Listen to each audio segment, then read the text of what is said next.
इस माधव ब्राह्मण से करना चाहता। आप मेरी कही हुई बात की लाजत, ऐसा बोल करके दोनों सो गए। रात को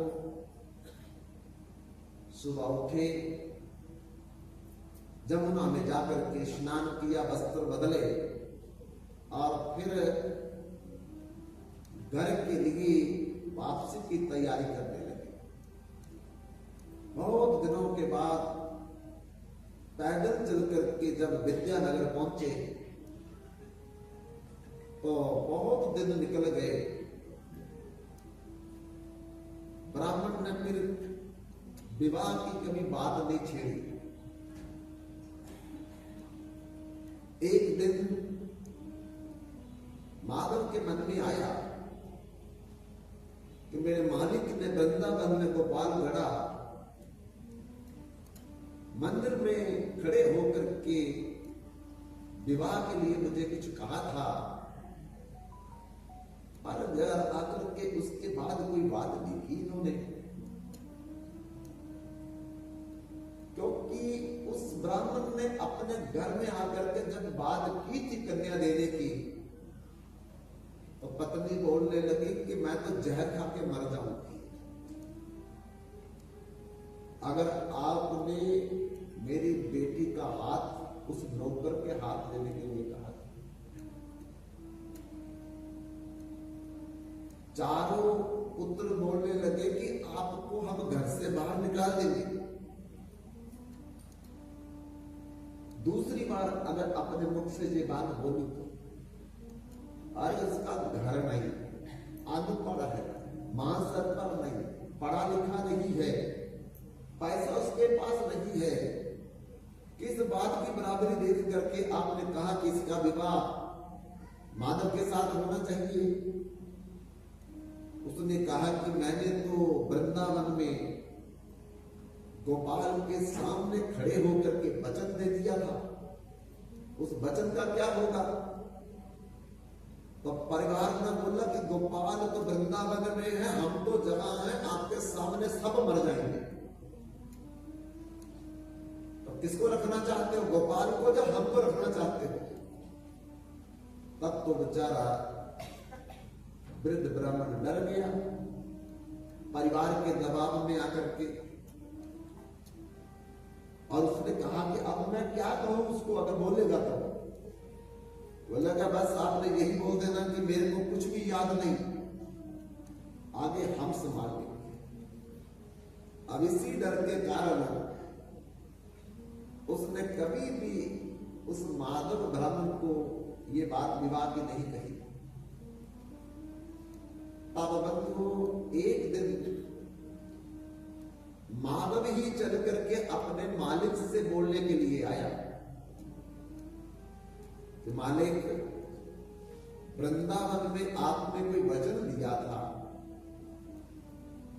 आपने पुनः कोई बात नहीं शुरू की उस विषय में। जब माधव ने कहा तो वेंकट भट्ट बोलने लगा मुझे कुछ याद नहीं है, अभी इतना बोलना था। चारों पुत्र डंडे लेकर के चले आए और उस माधव को बोलने लगे कि तेरी हिम्मत कैसे हुई हमारे पिता को ये बात बोलने की। अरे शुक्र करो परमात्मा का कि हमारे पिताजी बच करके चले आए घर में, आपने तो नशा करवा करके सब कुछ लूट लिया हमारे पिता। उस बालक ने कहा मैंने तो कुछ कहा भी नहीं था, और तो आपके पिता नहीं, बार बार मुझे दबाव डाल करके कहा था। मैंने तो ये भी कहा था कि परिवार वाले नहीं मानेंगे इस रिश्ते को, और उन्होंने मुझे कहा था कि बेटी मेरी, कन्या मेरी, पुत्री मेरी, किसी से मुझे क्या पूछना है। ये सब बातों को बंद करो और चले जाओ, आज से आपकी नौकरी भी गई। तब वो बेचारा अपमानित होकर के मालिक के घर से निकलता है और अपनी कुटिया में आकर के सोचता रहा कि अब मैं क्या करूं, क्या ना करूं, किससे बात करूं, किससे बात ना करूं। तो कुछ दिन तो सोचता रहा, फिर कुछ दिन सोचने के बाद उस समय पंचायत में फैसला होता था। गांव में पंच, सरपंच, मेंबर इकट्ठे होकर के किसी प्रकार की कभी समस्या आ जाए तो उसका फैसला गांव में करते थे। तो जाकर के पंचायत में बात की। जब पंचायत में बात की तो एक दिन सारे गांव को इकट्ठा करके ब्राह्मण के परिवार को बुलाया गया। इस माधव नाम के ब्राह्मण को भी बुला करके सब लोगों के सामने पूछा उस वयोवृद्ध ब्राह्मण से कि आपने कभी माधव के साथ वृंदावन में अपनी कन्या के विवाह के बारे में कोई बात की थी? आप पुत्रों ने डरा दिया हुआ था और कहा कि मेरे को कुछ याद नहीं है। अब चारों पुत्र बोलने लगे, देखिए आप खुद देखो कि हमारी बहन का विवाह इसके साथ कैसे हो सकता है? पढ़ा लिखा नहीं है, धनवान नहीं है, घर-बार नहीं है, परिवार नहीं है। आपका फैसला क्या कहता है? पंचायत ने कहा देखो हमारे पास ये आया है इसीलिए सबको एकत्रित किया है कि क्या फैसला होना चाहिए। तो अब हम इस माधव का पक्ष पूछेंगे। माधव से पूछा पंचायत ने, बताओ आप क्या कहना चाहते हैं इस पक्ष में? माधव ने कहा कि देखो मैं तो बार बार मना कर रहा था, मेरे मालिक ने मुझे दबाव डाल करके हाथ पकड़ करके कहा था कि मेरी कन्या, मेरी बेटी, मेरी पुत्री मैं जहां चाहूं वहां उसका विवाह करूंगा। मेरे बेटे कौन होते मुझे रोकने वाले? मेरी पत्नी कौन होती है मुझे रोकने वाली? तब मैंने कहा कि आप तो कह रहे हैं पर पता नहीं परिवार आपका मानेगा या नहीं मानेगा। तब इन्होंने कहा कि मैं भगवान गोपाल के सामने खड़े होकर के वचन देता हूं कि मैं अपनी कन्या का विवाह आपके साथ करूंगा। सब हंसने लगे। जब सब हंसने लगे तो वृद्ध ब्राह्मण के पुत्र बोलने लगे कि ठीक है, अगर हमारे पिता ने गोपाल के सामने कहा था वृंदावन में, तो अगर गोपाल जी यहां आकर के विद्यानगर में गवाही दे दे कि मेरे सामने हमारे पिता ने कहा था विवाह के लिए, हम अपनी बहन का विवाह तेरे साथ कर देंगे। पंचायत भी कहने लगी कि बात तो ठीक है भाई, आप दोनों के भीतर में तीसरा आदमी तो कोई होना चाहिए। अब अगर तुम कहते हो कि गोपाल के तीसरे, तो फिर गोपाल को आकर के साक्षी देनी पड़ेगी, गवाही देनी पड़ेगी कि ये बात हुई दोनों में या नहीं हुई। क्या कहना चाहते हो माधव आप? तो माधव ने कहा ठीक है, मुझे 1 महीने का समय दिया जाए और आने जाने का सारा राशन खर्चा पैसा दिया जाए। अगर मैं गोपाल को साक्षी के लिए ले आया तो मेरा विवाह करवा देना। अगर गोपाल जी नहीं आएंगे तो हम भी वापस नहीं आएंगे।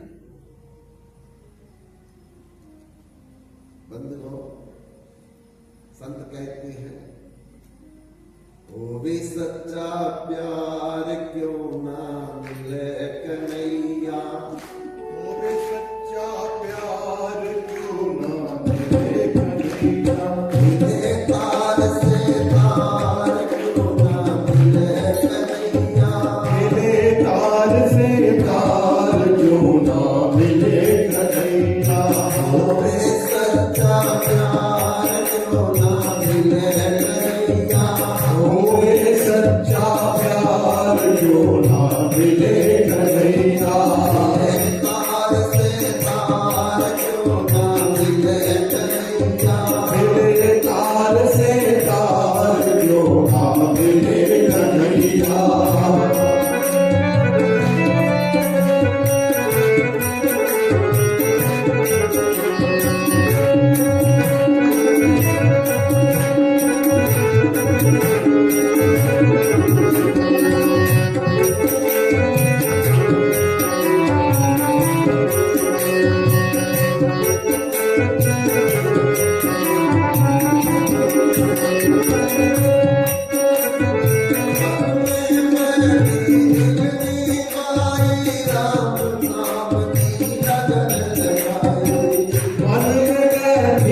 मिले कन्हैया।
मुख से कितना भी बोलेंगे भगवान नहीं सुनते। जब युधिष्ठिर महाराज शकुनी के साथ 30 लाख लोगों के सामने बैठ करके